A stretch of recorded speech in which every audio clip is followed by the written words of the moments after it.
નમસ્કાર સર્વ સમાજ બંધુઓને, આપ સૌને મારા રામ રામ અને મારા વંદન। તારીખ 8/6/2026ના રોજ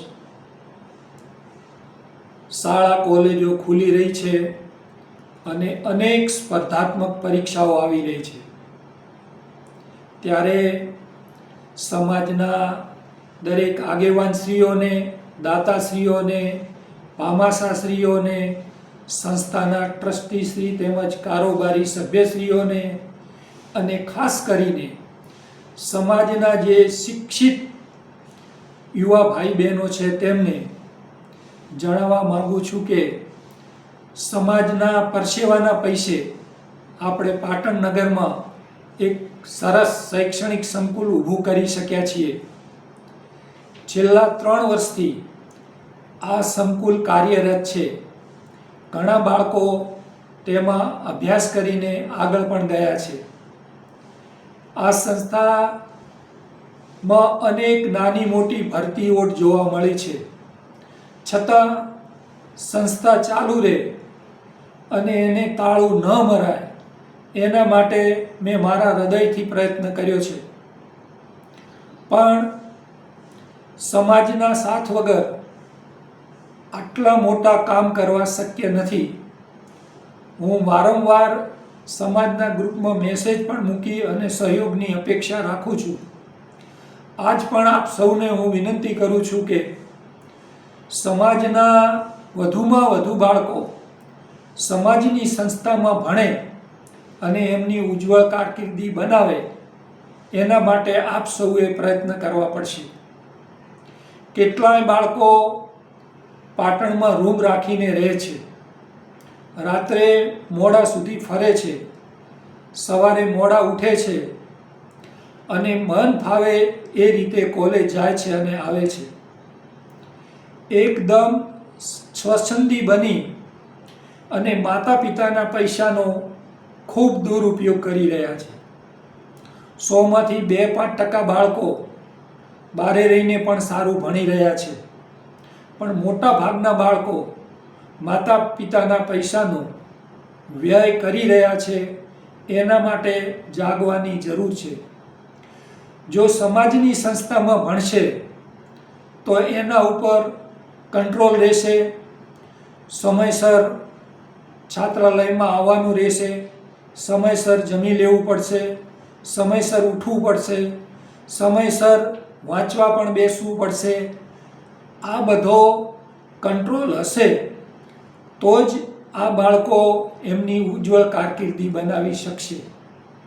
એટલે જે માતા પિતાના બાળકો પાટણમાં રૂમ રાખીને રહે છે એના માટે એક ભયનો ખતરો છે કે જો બાળક સ્વચ્છંદી બની જશે તો એને કાબૂમાં લેવાનું તમારા માટે ખૂબ અઘરું બનશે।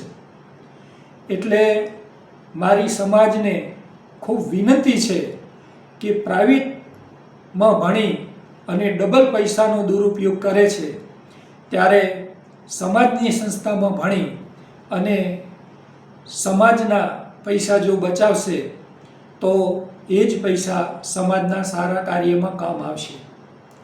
કોઈ પણ પ્રશ્ન હોય તો આપ રૂબરૂ આવીને આપણે સાથે મળીને પ્રશ્ન હશે તો સોલ્વ કરશું, પણ આપણી સંસ્થામાં રહીને ભણશે તો હું ખાતરી સાથે કહું છું કે એ બાળક આપણા હાથમાં રહેશે।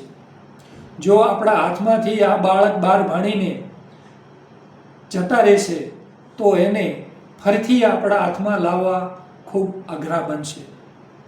એટલે સમાજના સર્વે બંધુઓ અને ખાસ કરીને શિક્ષિત યુવા ભાઈ બહેનોને હું વિનંતી કરું છું કે સમાજના અનેક બાળકોને ભણવાની ભૂખ છે, એવા બાળકોને આપણે ભણાવીને એમના જીવનમાં જો પ્રકાશ લાવશું તો આપણા જીવનમાં કદી અંધકાર આવશે નહીં, એની ખાતરી આપું છું। માતા પિતા બેઠા બેઠા એમના બાળકો પગભર બનશે તો એમના માતા પિતાના આશીર્વાદ પણ આપણાને અને આપણા સમાજને મળશે। એટલે મિત્રો, 21મી સદી જ્ઞાનની સદી છે, શૈક્ષણિક સદી છે અને જે જરૂરિયાતમંદ બાળકો શિક્ષણથી વંચિત રહી જશે તો એનું મોટું પાપ આપણને લાગશે. એટલે કૃપા કરીને હું ખાસ વિનંતી કરીને કહું છું કે આવા બાળકો માટે કંઈ સુવિધા થાય. આપણી છાત્રાલયમાં જ આપણા બાળકો ભણે, બહાર રૂમ રાખીને ન ભણે, બાળક સ્વચ્છંદી ન બની જાય, એની ફરજ આપણી છે. આપણે બધાએ આ બધી કાળજી રાખવી પડે એમ છે. ઘણા સમાજના બાળકો આપણી બીજી સંસ્થાઓમાં ભણી રહ્યા છે અને એમની ઉજ્જવળ કારકિર્દી બનાવી રહ્યા છે.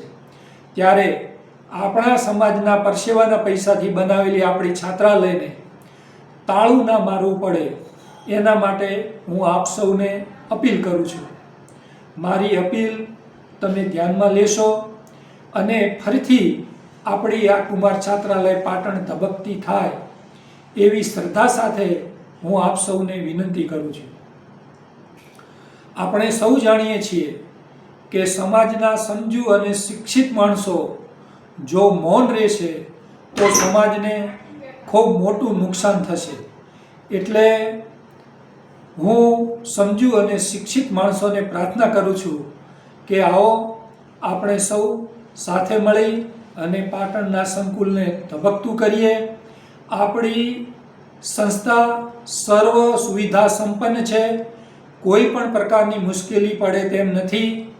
પાટણનો જૂનો ડેપો ચાલુ થઈ ગયો છે એટલે આવવા જવા માટે બસની સુવિધા પણ થઈ ગઈ છે. એટલે વિદ્યાર્થીઓને આવવા જવા માટે પણ કોઈ તકલીફ પડે એમ નથી.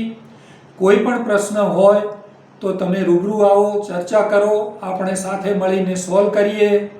માત્ર વિદ્યાર્થીની વાતો કે અન્ય લોકોની વાતો સાંભળીને આપણી છાત્રાલયને કોઈ પણ નુકસાન ન થાય એવું આપણે સૌ વર્તન ન કરીએ એવી આપ સૌને હું પ્રાર્થના કરું છું. અને આપણી સંસ્થા ફરીથી ધબકતી થાય અને હું તો સમાજને પણ વિનંતી કરું છું કે આપણી સમાજની અનેક સંસ્થાઓ છે, એ સંસ્થાઓ પણ એક બીજી સંસ્થાને મદદરૂપ થાય અને એક બીજી સંસ્થાના વિકાસ માટે સહભાગી બને એના માટે પણ હું સર્વ સમાજને પ્રાર્થના કરું છું. એટલે છેલ્લે મારે એટલું જ કહેવું છે કે આપણી આંખ મીચાય એના પહેલાં જો આંખ ખુલી જાય તો આપણો જન્મારો સફળ થશે. એટલે કે જે બાળકો સમાજના શિક્ષણથી વંચિત રહી જાય છે એવા બાળકો વંચિત ના રહી જાય અને એમને પણ ઉજ્જવળ કારકિર્દી બનાવવાની તક મળે તો આપણો સૌનો જન્મારો સફળ થશે. જય માળી સમાજ, જય ભગવાન શામળાની, જય લખમાજી મહારાજ. આપ સૌને મારા ખૂબ ખૂબ ધન્યવાદ અને અભિનંદન.